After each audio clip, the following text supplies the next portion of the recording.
journey. So last time we were talking about the impurities of the gift by the existence, enveloped by the three layers. What are those three layers? The real self. First, the outermost layer is of impurities. Second layer is the projection. And the third layer is ignorance. Second layer is the projection, means imagine. All these projections are also the art form. But if I want to find out the real self, I have to bypass that. I have to transcend that. If I do not transcend, I cannot get it. Innermost layer is ignorance. So the method employs is the self-inquiry. What is self-inquiry? In inquiry, we want to know the cause and effect relationship. What is the cause of a thing? And if we overlook the cause of a thing, then there are always chances we get trapped in projection or the impurities.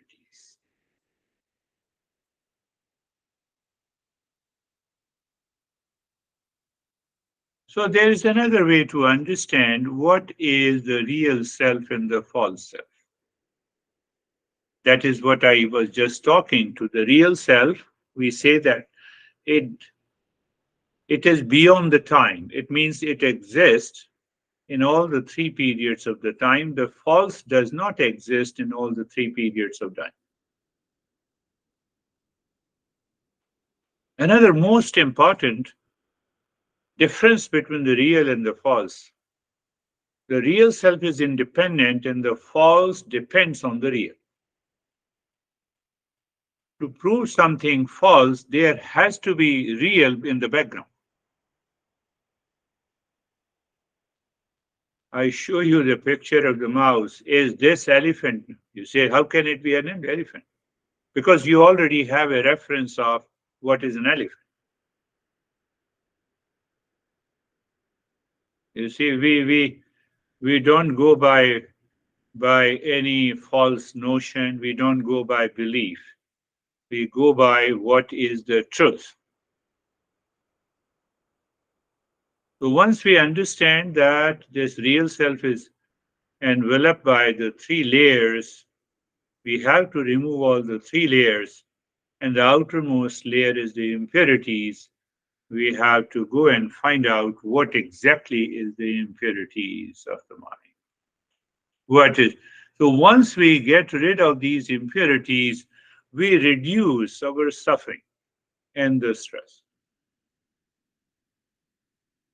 Once we start removing those impurities, we have a clarity about our nature.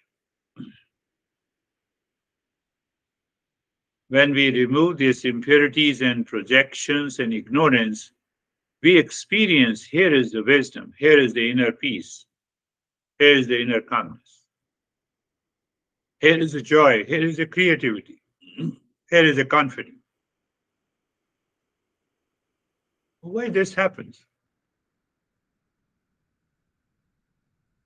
Because when we remove these impurities and the ignorance, we experience that we are not a limited creature. Because of the projection, we experience the limitedness because we claim we are a body-mind complex. What it means? Because every time, the moment we wake up in the morning until we retire to the bed, we have a feeling I'm the body-mind complex. Body is limited. You are in New Jersey and I'm here in Arizona. So what I'm talking about, so I'm talking with reference to the body. When I said I'm in Arizona, I'm a limited being. I experience as if I am the body. That is why I said I'm in Arizona and you are in New Jersey. We don't see that we don't see unlimitedness. So that limited, that body-mind complex limits us. When there is a limitation, there is always a sense of insecurity. We are always scared of the fear. All kinds of the fear is there. Because we feel limited, we are not, there is no contentment. A limited being cannot feel the sense of contentment.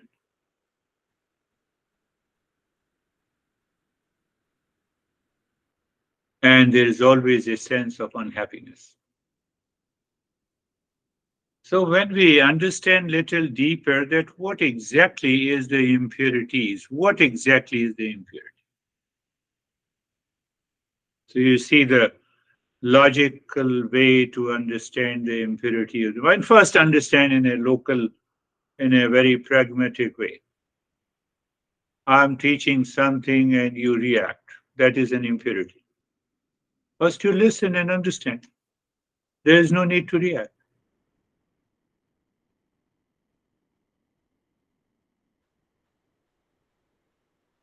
How dare you? So when you use the word how dare you, your mind is impure. Enough is enough. Your mind is impure. Because you are carried away by your expectation, which is not fulfilled. That is why you say enough is enough.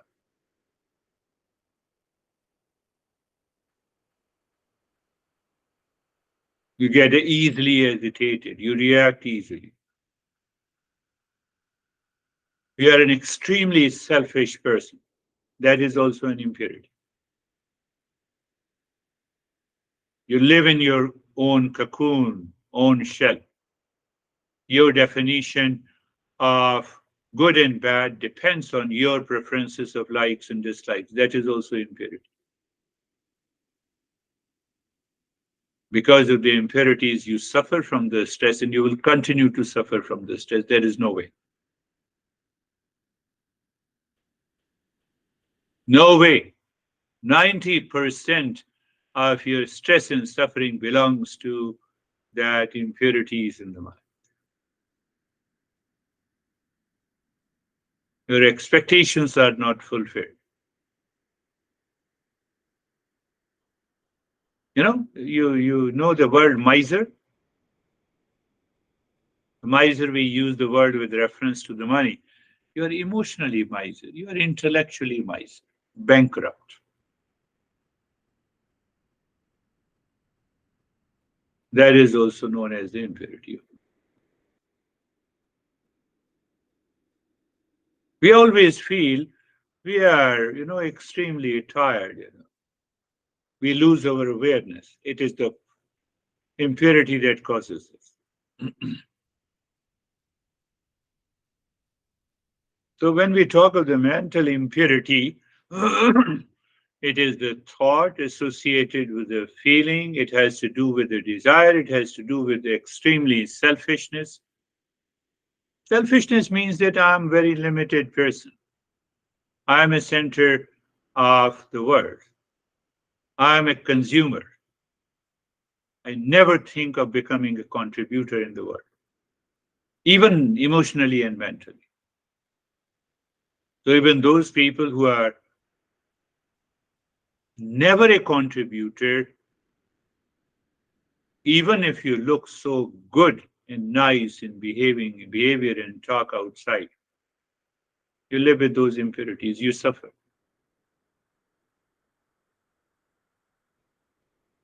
So when we talk of the impurities. So now understand a little deeper of the word impurity.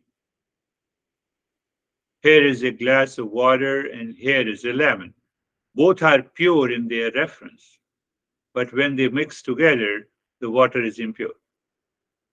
And even the lemon is impure. Because something foreign substance has been mixed in the water or the lemon.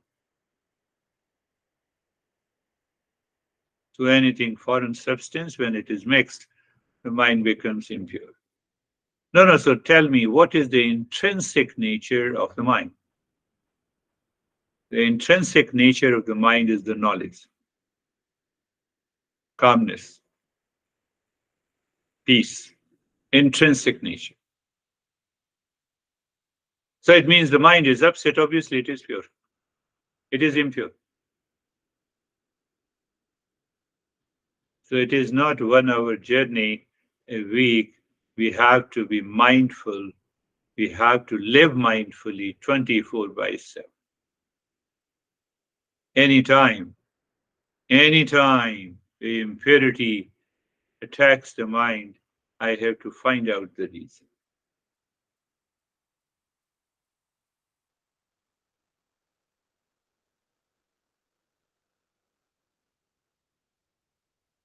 Another way to understand the impurity is the tendencies of the mind towards the world outside, towards your honey outside, towards your relation. What exactly is the tendency?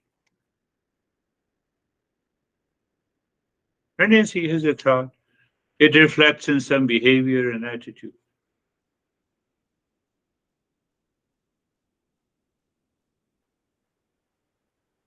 What we say outside, if we go to the mall, is not the tendency. What we feel inside when we look at any object of the pleasure, oh, this object must belong to me, this person must belong to me, that thing must belong to me, how dare you touch my object. These are all tendencies. We develop a particular attitude. And if anyone goes against that attitude, we start playing tantrums. That is also the impurity.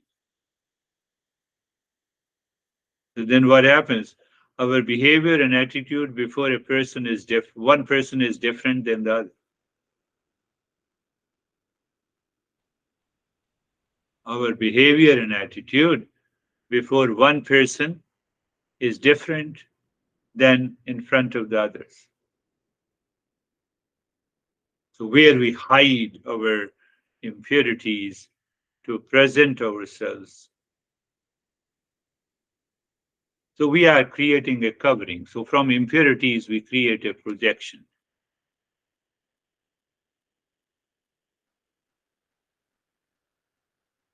So unless we examine and we do the mental surgery of our own self by listening to these principles, the mind is not going to be pure.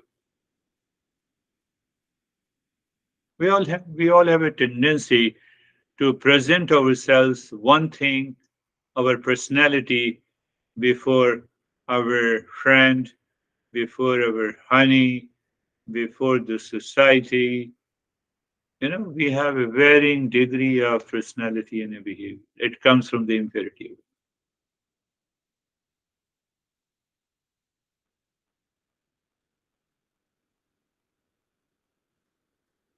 Why it happens. So once we have understood about the impurity, then why it happens. Oh, John is not there? What happened? Okay. So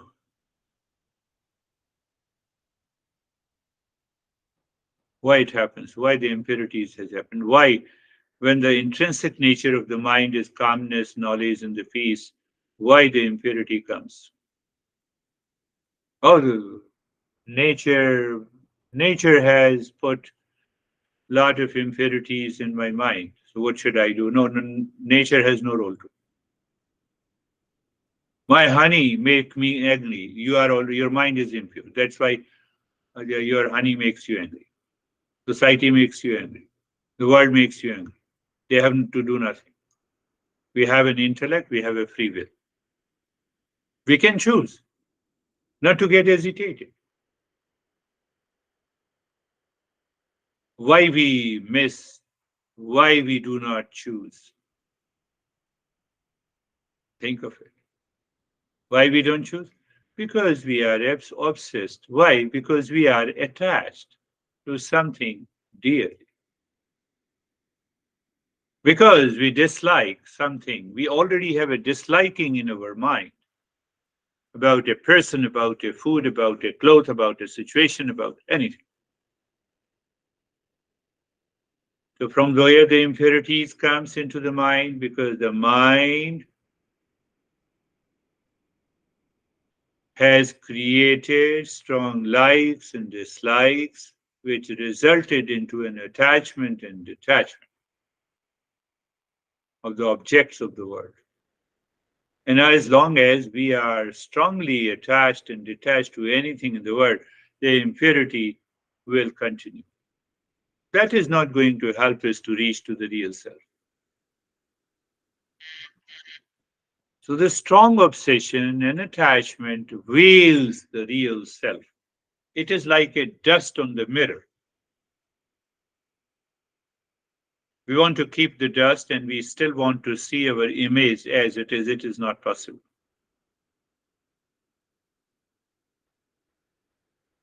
So we have to understand the impurities of the mind in that way. And I told you, we are so much limited ourselves. We have limit. Why you self-limit yourself? Because of ego. No, I don't have an ego. And still I have an extreme level of jealousy and hatred and disliking. If we say like this, we are a hypocrite. The hypocrite always suffers. That is another way to look at it.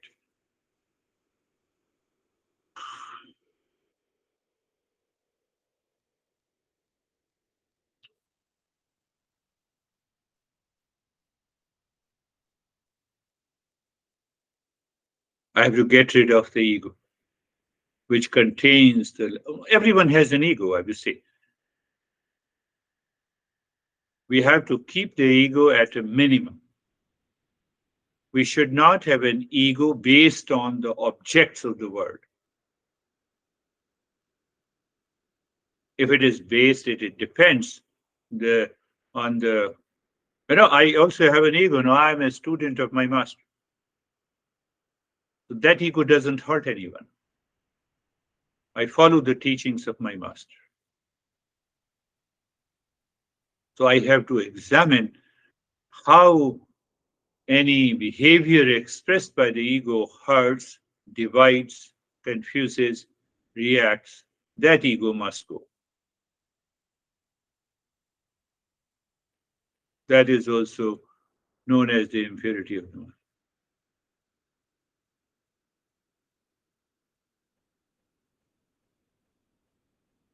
I have to think, I have to speak, and I have to act with reference to the peace and happiness or with reference to the real self. I can dissolve that ego. That we will understand step by step. So now understand intellectually how our master says there are 6 factors that causes the impurities, the likes and dislikes, that causes the attachment and detachment. So attachment and detachment is the first impurity in the mind. It results into desire, that is the second. Desire results into repeat desire, that is greed. We are not talking of morality and ethics.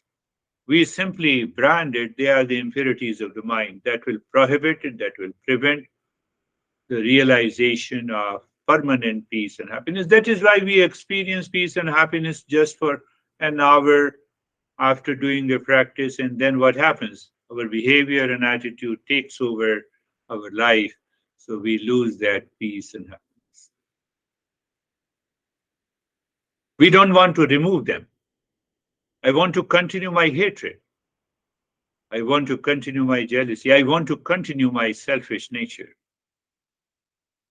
I see as if I take a pill of meditation and I become pure. Not possible unless I change my entire nature. So the first is the attachment, detachment. Second is the desire. And once I fulfill some desire, I experience the pleasure. So that experience of the pleasure comes from the ego, because ego is focused on that. So that ego wants to repeat the pleasure. So repeat pleasure is known as greed.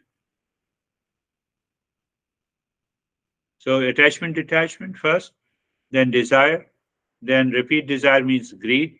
So once you have all the three impurities in your mind, it results into delusion, the projection in the mind.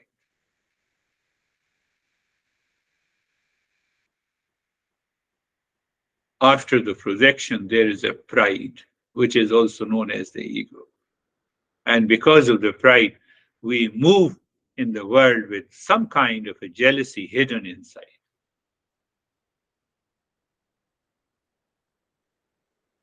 So these six impurities of the mind has minimum, I would say, 1,000 siblings, or you can say 1,000 children. When you wake up, some of the children pops up in the afternoon, something pops up. When you say, I'm upset, I'm agitated, they all are the impurities of the mind.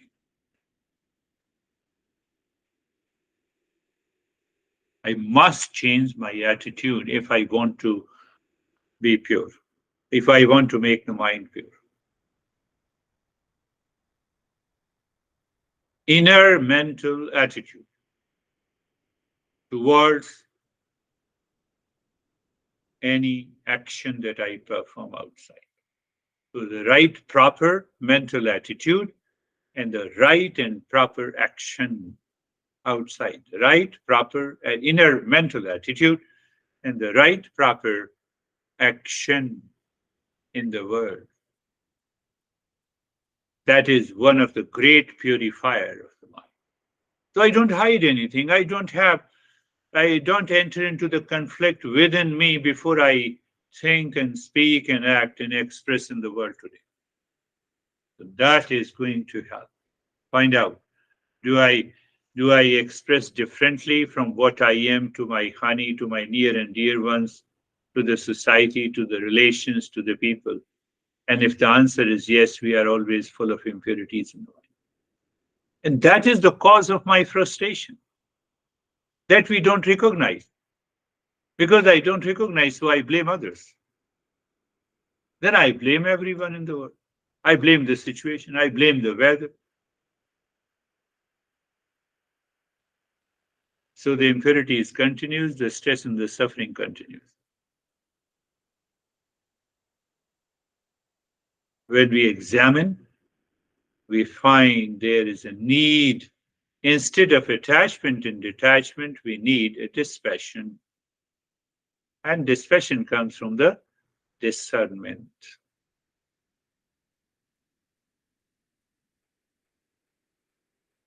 Ultimately, from the discernment and dispassion, we filter out. It's a process, it's an understanding. We have to pay attention how to reduce and minimize the attachment to possessions, attachment to relationship, so that I can move towards the permanent happiness.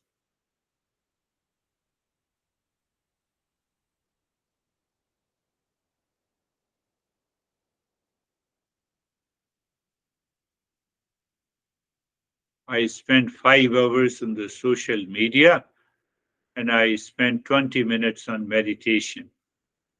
It will not work. I spent 5 hours in chattering about others. I feel lot of stuff from the world outside. And that's why I become fully busy. It doesn't work that way. We have to be mindful. We have to examine our own mind. Then only it really works.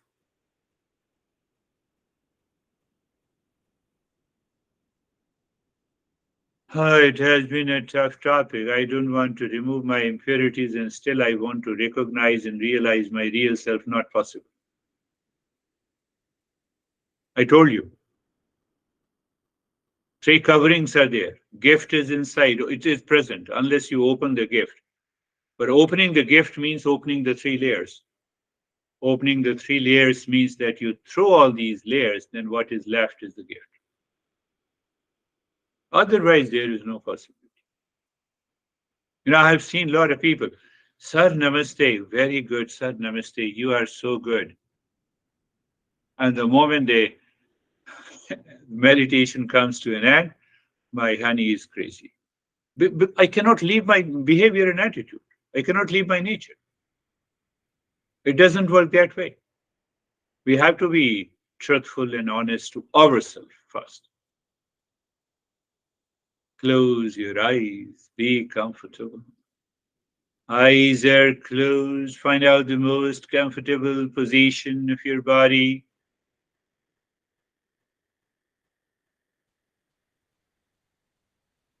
So, the first pointer in purifying the mind is to change the direction of the mind. What we are doing in being comfortable and being carefree, we change the direction of the mind. How? Look at it. I don't say look at any object, look at your honey, look at any person. I say look at your neck joint. So we turn the face of the mind from outside to inside. So what is the first barrier moving inside is the body. So that is why I say look at the head and the neck mentally, feel the sensation, comfort and steadiness. Move the mind on the shoulder joints, feel the sensation, comfort and steadiness. Move the mind on the hip joint, be there, feel the sensation, comfort, and steadiness.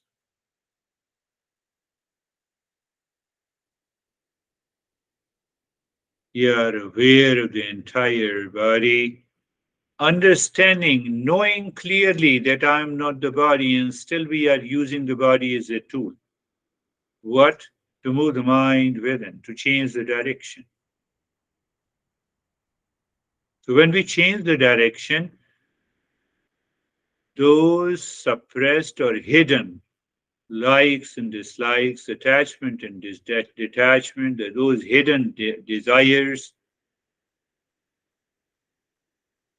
dissolves for the time being. That is the meaning of being comfortable. Move the mind and the entire body from the top of the head to the toes and feel the sensation, comfort, and steadiness.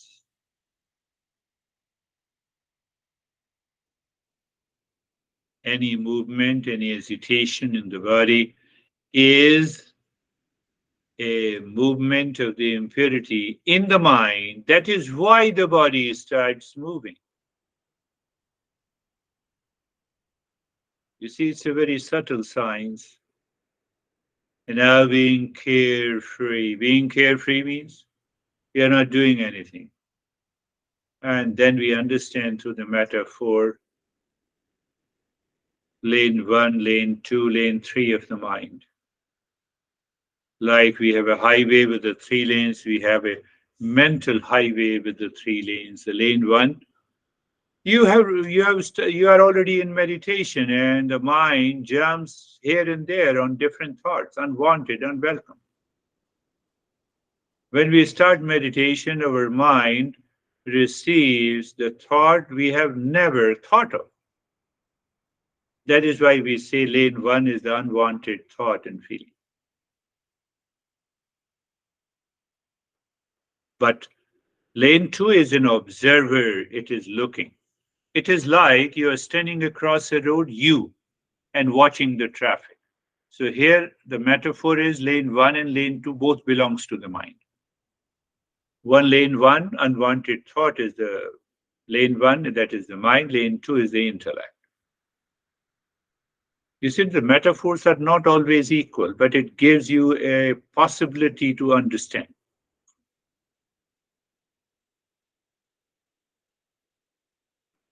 Say, for example, you have a storm outside and the calm inside. So that calm inside is the lane two. And the storm outside is nothing but the unwanted thoughts and feelings. So the moment, what exactly we want to do, we want to see. We want to see that all these thoughts and feeling are not subjectified. Means what? They remain separate from us. When I see they are separate from us, we are instantly carefree without doing anything.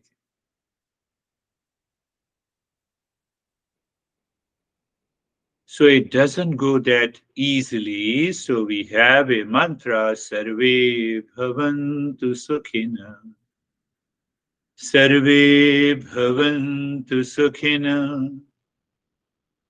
Sarve Bhavantu Sukhina. Let everyone be happy. Now you see, to the person I like, I want him and her to be happy. To the enemies which my mind is projecting, I don't want them to be happy. So it is basically present in the mind, that wrong notion, which is causing the impurities. So what we see, let everyone be happy. So we drop our attitude in a wrong notion that one is a friend and other is enemy. That is the message. No one is friend, no one is enemy. If I'm going to die, no one is going to die for me. So no one is friend, no one is enemy. So we are treating the mind through this mantra. Let everyone be happy. Sarve bhavantu sukhina.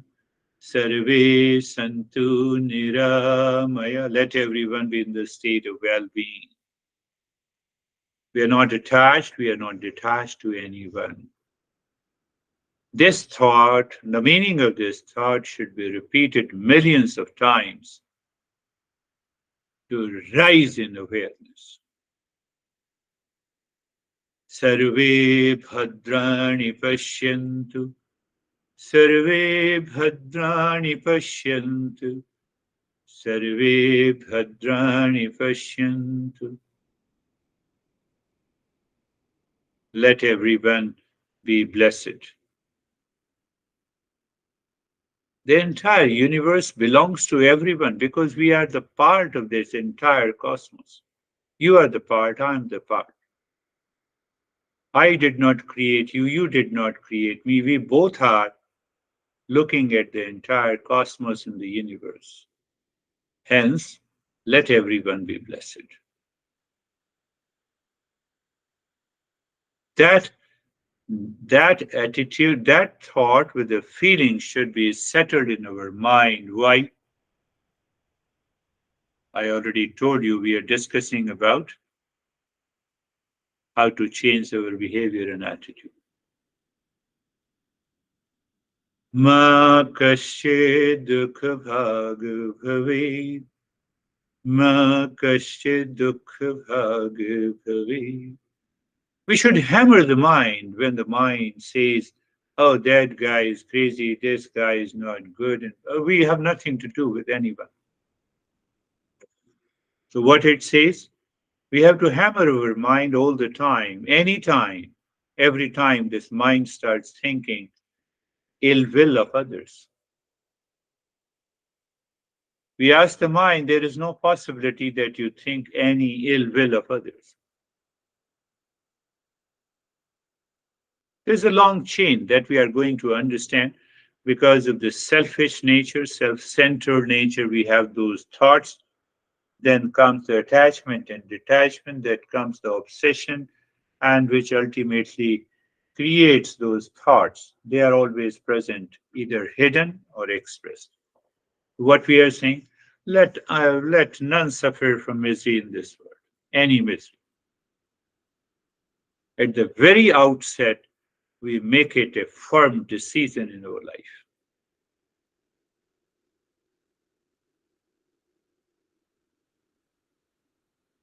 So it's not easy for us to contemplate and reflect daily because great seekers are able to reflect and contemplate. You can be a great seeker. You are regular in the journey. You do the practice every day. And the way these lessons are taught, you repeat the lesson every day. You check your level of awareness in the mind and the attitude. So, in a live session, we do the practice, we add something intensive. And I gave you such a simple practice that can be done by anyone. You look inside the forehead and start breathing quick, short in the breath, quick, short breathing into the chest.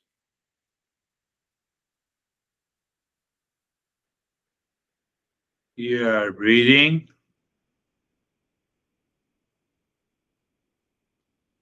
to the nostrils into the breath.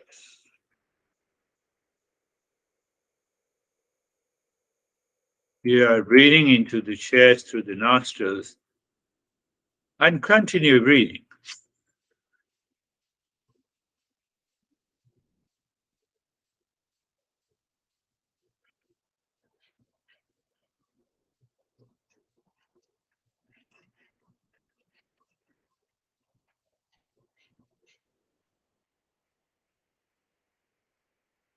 Here also the mind objects. Mind says, no, I feel something different. Why should I do it? So what should we do? We should endure it. We use the will of the intellect. No, I will do it. But normally, sometime if we have an extreme impurity, our breath rate changes. The mind dictates the breath. No, keep on doing the same rhythm.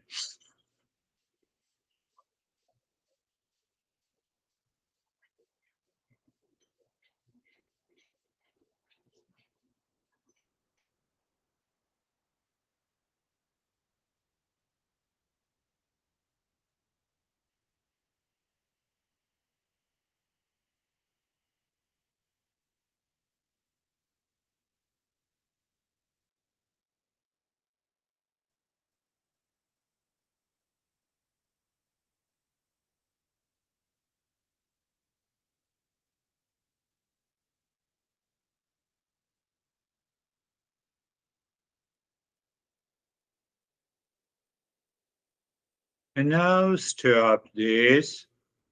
So, we have changed certain experiences in the mind. So with those experiences, we take the mind deeper. So now start breathing deep, silent, and slow. How do you know that you are breathing deep, silent, and slow? First, you inhale into the belly, then into the rib cage. You exhale from the belly, from the rib cage. So you feel the expansion and the contraction of the belly and the ribs alternatively. Inhale into the belly, then you continue inhaling, your rib cage expands. But still, the mind does not listen to us. So, what should we do? We add one more thing. So, first thing, there is a stillness in the body. Second thing, the deep silence, slow breathing is there. Word is the third. Third is the mind. We use the mantra.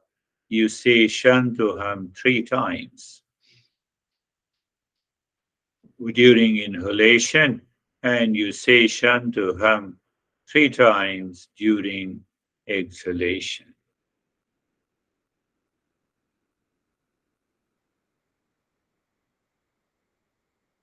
Your inhalation is deep. Shantoham, Shantoham, Shantoham. Inhalation is complete. And during exhalation, you feel those moments of a contraction of the belly and the rib cage while Shantoham is done 3 times. What just giving a chance softly to the mind. Mind cannot be trained and educated by violence, by suppression.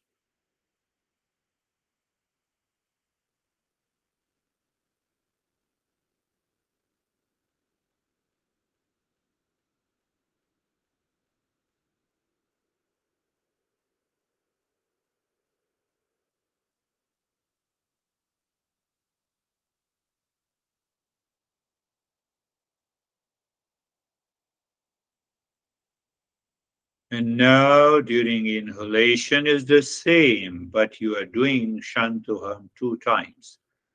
So you add some emotion. Shantoham, Shantoham. The breath, the length of the breath is the same. But what exactly we are doing? We have increased, we have added the emotion. So Shantoham is the longer. Why? Maybe add some emotion. You can drive away the unwanted thoughts also. Shantoham. One inhalation to Shantoham, one exhalation to Shantoham.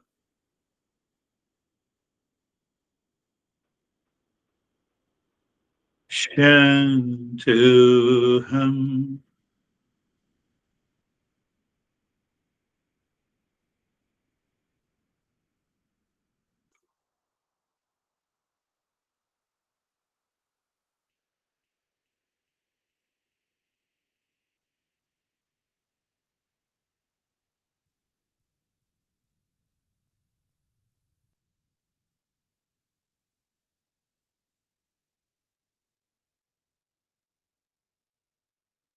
You will see the mind getting absorbed inside.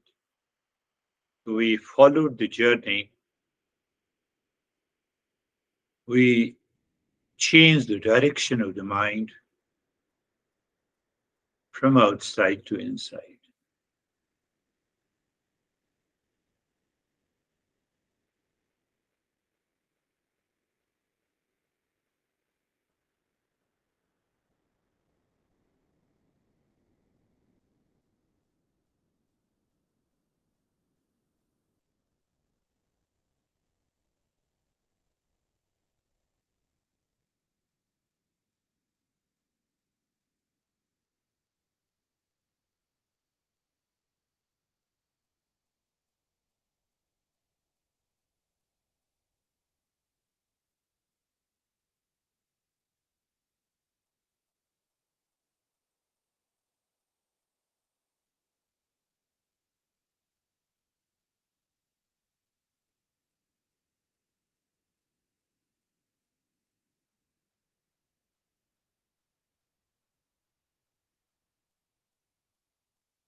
And now we do Shantoham only one time with the deep, silent, and slow breath.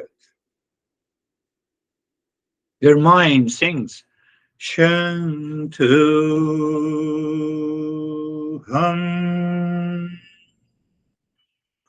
Inhalation is done.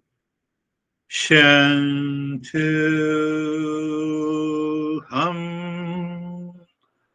Exhalation is done.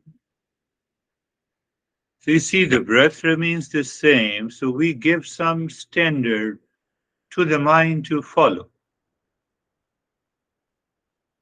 When there is no likes and dislikes in the mind can follow that standard. If there are likes and dislikes, the mind will not follow it.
and do nothing, remain as you are.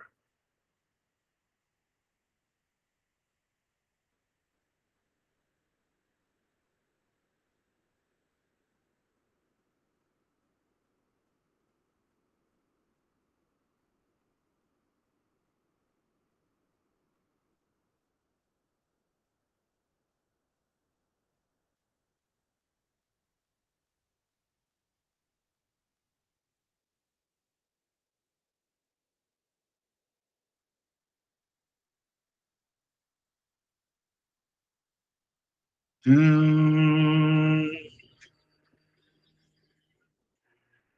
Shanti, Shanti, Shanti. Om Shanti, Shanti, Shanti. Om Shanti, Shanti, Shanti. Bring your mind on the right hand. Bring your mind on the left hand. Lift your both your palms, place it on your eyes. Open the eyes inside the palms, know your experiences. Bring the hands down, we'll share our experiences. And if you have any question, you can ask the question. So, how are you, Sophie? I I feel good. Thank you, Girish. I think there was at the beginning of the meditation I was not really there, but then I picked up. I've noticed that in meditating recently, I've tried to do the counting, and and I have to restart from the beginning all the time. Yes, Yes, you you see see that when that you when you start start counting counting and you and you forget the forget. counting, that simply means the unwanted thought takes over your mind. And not one. I don't hear you. An image or a thought comes in, and then my mind goes with it. I can see it. It goes with it. It is It is because of the because of the impurities of the impurities of mind. the mind. That's That's another way another to way. learn. That is another. So constantly we need to do To it. do it, We have we to have to examine examine not not only the only the thought thought takes takes away my away my mind, mind, but but what what kind of kind of thoughts are thoughts are there? there? And you will And you will discover discover these these thoughts are thoughts made are up of made up the of likes and likes and dislikes. dislikes. It has It to has to come from come the from the selfish selfish nature. nature. There's an There's an echo. echo. There's an There's an echo echo in your in your voice. voice. Yes, what did you say, Mead? Now your voice had an echo in it, but now it's back Yeah, yeah. It is because of this, Sophie. How are you, Mead? because of the Sophie. I felt like, oh, everything you said, it was like this clear drink of water tonight that you offered. Good, So good. clear, so simple and so deep. But Yeah, I could let go of my all that stuff. Thank you. yeah. Oh, You see that when you listen and your mind becomes aware, you let go of all the stuff. And after some time, they return back again. That is why I have been stressing it's a repeat learning and listening. Doing the practice without fail is one thing. So not only you listen and learn from the file that I sent to you, but then after listening, learning, and doing the practice, you sit calmly and then you start contemplating and reflecting what is being taught, what the lesson says. What exactly is the today's lesson topic? What exactly is the concept? So you start thinking in that way. So when you start thinking in that way, that is what the contemplation and reflection. So what happens? You have those thoughts pertaining to removal of the impurity. You don't have a thought that invites the impurities. Oh, So that helps you to raise your level of awareness. And then what happens? Then you are counting the breath, the mind is not going anywhere. So it's a process. It's a basically knowledge needs to settle in the mind. If it does not settle in the mind, then then meditation practice is like taking a pill. Just a pill is taken and it has a temporary effect for a couple of hours and then the effect is gone. So, in order to make this permanent, we have to follow the path as a seeker. That is all for today. Thank you. We will meet again next week. Thank you. thank you so much.